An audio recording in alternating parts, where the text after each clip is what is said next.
Game Time with Boomer Esiason. This week's guest is future Hall of Fame running back LeSean Shady McCoy.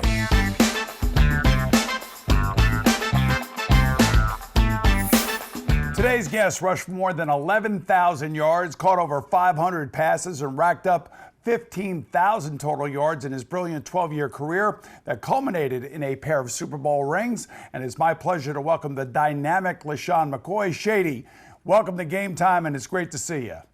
Boomer, what's up, man? How you doing? I'm doing good. Now, I want to ask you this. You're in retirement now. It's civilian life. You had a great career. How's retirement treating you these days? Retirement's pretty good, man. It's my first time ever having a whole summer to myself. With no real schedule. I can wake up when I want.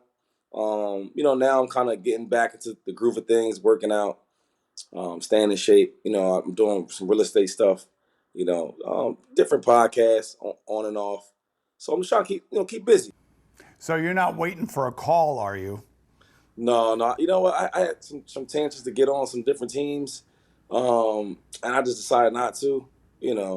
I think in football, you mentally got to be there, right? It's a physical game, but it's also mental, and you got to be in that mental space, man, to actually compete and give your team everything they need. Yeah, you know what? You signed a one-day contract with the Eagles. You went back, you retired an Eagle. I know what the state of Pennsylvania, Harrisburg, everything means to you. That had to be a pretty special day for you and your family. Oh, man, I think my only, regrets, I think, in playing this game, right, is I didn't, fully just have my whole career as a Philadelphia Eagle. I look at other guys like Larry Fitzgerald. I see myself as that type of player for the Eagles, being the all-time leading rusher of franchise history. So that's the only thing I really regret, man. So when I had that day to retire there, it was amazing. And the cool thing is the team the Eagles played was Andy Reid, who drafted me with the Chiefs. Yeah. So it was a great day. Great day. It was a great day. The average shelf life of an NFL running back is about 2.5 years, LeSean. You lasted 12. What do you credit your longevity to?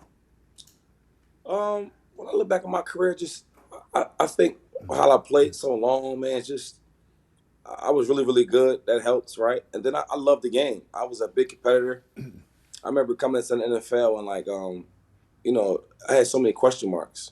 Before the show, we talked about us going the second round, right? Yeah. And everybody was like, "Was he big enough? Is he tough enough? Could he play every down?" And stuff like that. It kind of motivated me. I think that's one of the reasons why I played so long is because I love to compete. I love to prove people wrong. I love to go out there and showcase my true talent and my dedication. So I think the biggest reason why I played so long, man, is because of that. When I retired, it was really hard, but I went right into television, and I was able to stay around the game and be a part of the game in that regard. And I covered a lot of your games as a broadcaster. If you had to make your case for the Hall of Fame to the Hall of Fame committee, what would the things that you would want them to know about you and why you think that you would belong in the Hall of Fame? I think a couple of reasons why I get a case. I think one is, were you dominant in your era, right? When you were on top. A lot of guys have a lot of yards. But there's a lot of guys on that list that they wasn't dominant in their era, right? They wasn't considered one of the top backs. And I think another thing is I got good numbers, right? Over 11,000 yards, right? 15,000 all-purpose yards, all pros and Pro Bowls. All that stuff matters. I truly think it matters. Rushing titles. So I still look at the numbers, look at my production. I look at the eye test, right? You turn this kid on tape. Mm-hmm. I look at a lot of guys in the Hall of Fame that I'm fans of, right? But I'm thinking come on, I'm better than some of these guys, right? You know what I mean? Sometimes it's the eye test. Yes. But other than that, if it happens, it happens. If it doesn't, it doesn't. But I hope it does. I'll say that. I have a feeling it will happen. If you need somebody to present for you, I'll be more than happy to do it. I have all the stats over here. Yep. I looked at everything. I compared you to all the guys in your era, and you said it right, man. You're the all-decade running back. When you take a look at your numbers. All right, we're just getting warmed up with Shady McCoy. We'll look back at his Pennsylvania pigskin pedigree when Game Time continues right after this.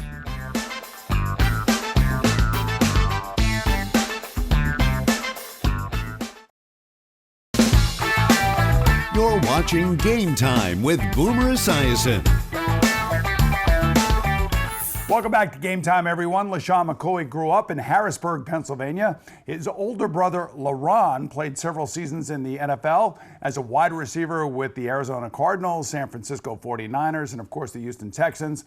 LeRon served as Shady's role model and unofficial coach and trainer. Now, before we get to LeRon's role in your life, LeSean, quickly explain how you got the nickname Shady. You know what? It's a couple stories. Well, I'm gonna stick to the one my mom said. She said that when I was young, she said I was always so shady. Like one moment I'm happy, next moment I'm sad.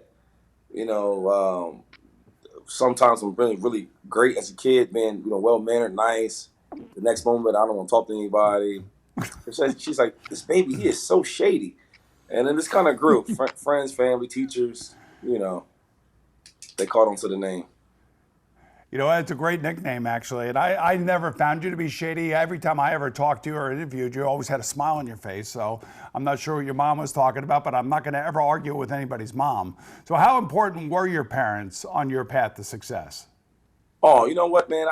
My parents been great, man. My mom, my dad, they've been married for 34 years. My dad's been a great role model, man. Just show me what hard work can get you. I remember times where I would have football games as a youngster, and he didn't come to a lot of them, right? And I remember asking him, and he was like, well, if I don't work, you can't have cleats, you can't have gloves, baseball practice, you can't have bats. And he explained to me that, and ever since that lesson, I respect him even more, right? I remember going to practice and saying, yo, where's your dad at? I'm like, yo, he got to work so I can play football. You know what I mean? And wow.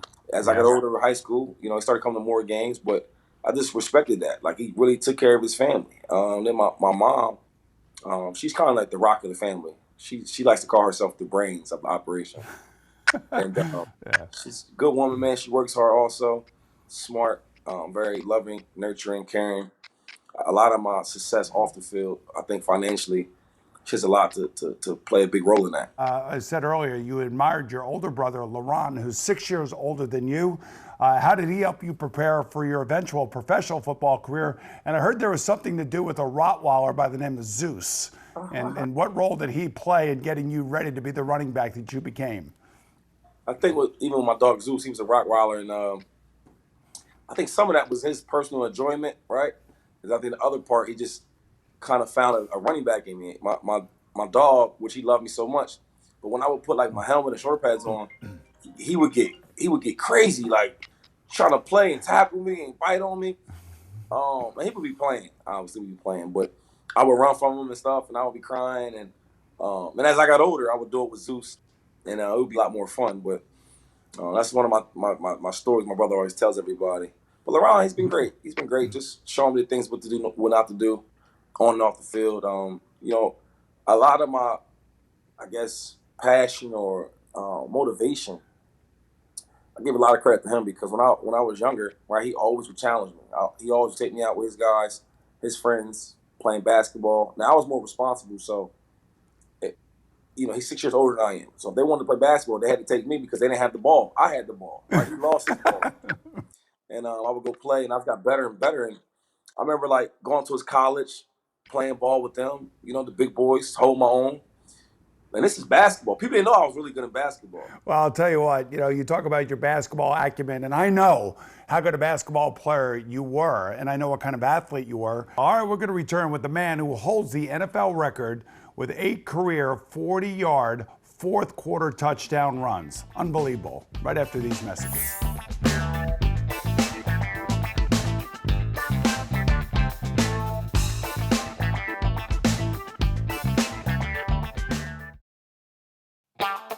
Welcome back to Game Time with Boomer Esiason.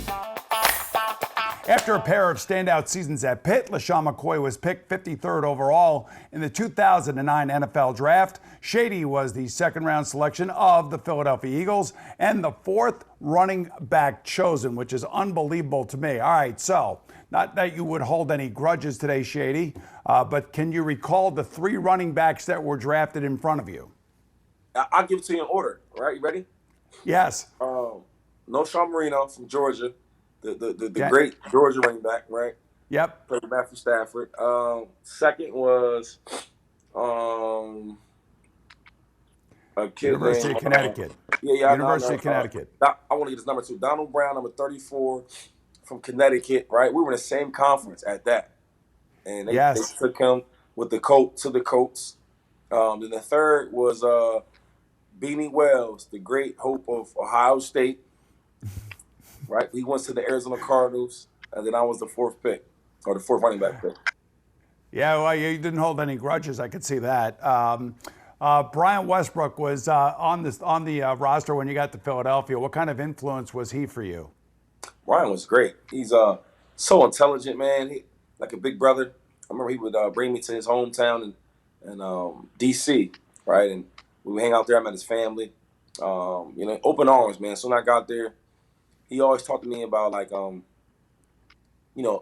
because he was banged up a little bit over his years, and he would say how the Eagles would always try to bring in a replacement to replace him. He was telling me how, that's how the game works. He said, always, no matter how good you are, how good you play, man, always perfect your craft, because they're always trying to bring somebody to replace you. And it always stuck with me, and I love Brian. Still to this day, we communicate all the time. Well, you know what? In 2012, you signed a 5-year, $40 million contract extension with Philadelphia. 3 years later, I think you were traded to Buffalo for Kiko Alonso. Now, he was a first-round draft choice. I mean, he was a linebacker, so that doesn't make you feel good, but you got shuffled off to Buffalo. What was that like for you when you found out that you got traded? It was tough, man. I love Philly. It was tough for me because at that year I was like 3rd in rushing, and I still was probably like the main guy on the team. That sucked. That's the first time I've ever been basically like, hey, we don't want you. You know what I mean? That's tough to go through. So I just miss like the small things, man. Like I knew everybody's name in the cafeteria. You late to work. The back roads to get to work. Small things like that. I got so big into the city where community-wise, we were doing, with my foundation, we were doing so much work in the community, and it felt like it was like home for me. So that was pretty tough. Yeah, that was tough. Sean McDermott, you saw him when you were with the Eagles. He then now becomes the head coach of the Buffalo Bills. Are you surprised that he has had the success that he has had over the last 5 years? I love Sean McDermott. When we first of all, I had him in Philadelphia. He was a good coach, very smart. When that ship was sinking, I guess he kind of had to take the blame. You know how it is. So he took the blame for everything. He went to the Panthers, dominated. And when he came to Buffalo, I was telling the guys, like, hey, man, this is a good coach, smart. He's the type of coach, man, he's going to get in your face. And he changed the whole culture. His first year there, we didn't do well, but you could see the culture changing, right? Winning was it. Like we're the Buffalo Bills. We want to win games. And that's what they're doing now. They got the quarterback they needed with Josh Allen. When they got him, when I was there, I knew he would be good. I could see the talent. All he needs is some coaching. And everything he's doing now, I'm not even surprised. Josh or McDermott, man. From the coaches to the trainers to the players, he holds everybody accountable, including himself. And I think as a leader, you got to do that. All righty, we'll be back to look at how the Eagles' all-time rushing leader closed out his NFL career. If not with a bang, he certainly did it with some bling.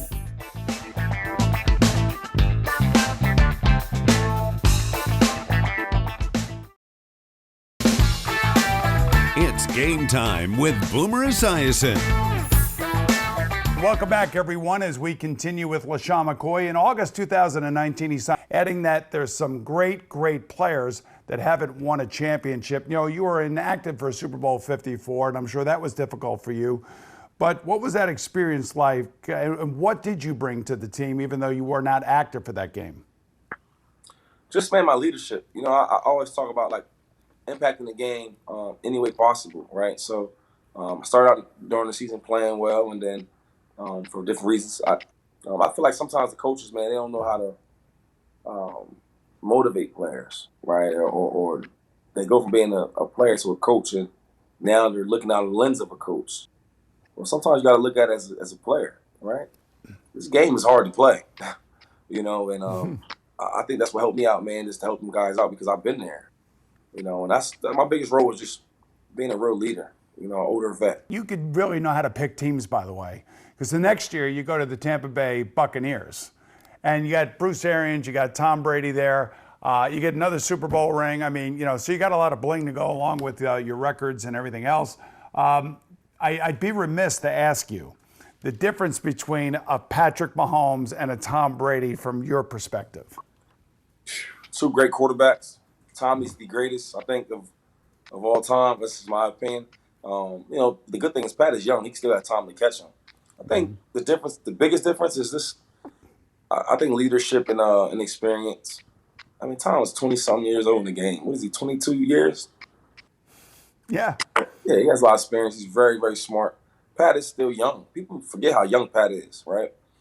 Pat is really, really good. He's good at a young age. So sometimes he may go to his talent. I'm just good, right? And kind of win games like that where I think Tom is more experienced. So I'm gonna win games with my experience, with my smarts, with my studying time, with my preparation. So those are kind of the differences. I think it's age. LeSean McCoy, about whom All-Pro defensive tackle Gerald McCoy, no relation by the way, said he's a modern-day Barry Sanders. He just stands in one spot and he moves his feet side to side and everybody just falls off of him and he'll go. So, did you pattern your game and your style after Barry Sanders? Yeah, that's true. I was a huge Barry Sanders fan. He's a guy I really watched, over and over again. When he retired, I remember crying. My mom was like, "Boy, if you don't get yourself in bed, we got school tomorrow." But I was definitely hurt when he retired. Yeah, well, tell me about your grandmother, Marianne Branch, and what happened to her, and what have you done to honor her? Yeah, so my grandma, she passed away from ALS a couple years ago, and I was thinking, how can I honor her, right? And I teamed up with the ALS Association. We were raising a bunch of money. We've been doing things in the cities I've played in, like helping different families out, because it can get expensive. Just managing them and everything. Just helping different families, right, with vehicles, right, that can transport them because they got wheelchairs and et cetera. Different things like that, equipment. Technology is crazy nowadays. So, trying to get different things for them so they can communicate with the patients. And actually right now I'm building some affordable apartments in Harrisburg, about 40 to 50 units in her name, 'cause she would like that, she liked it a lot. She would love it. So are you up for a little quiz game we like to call Shady's Tale of Two Cities? You ready for this? Okay, let's do it.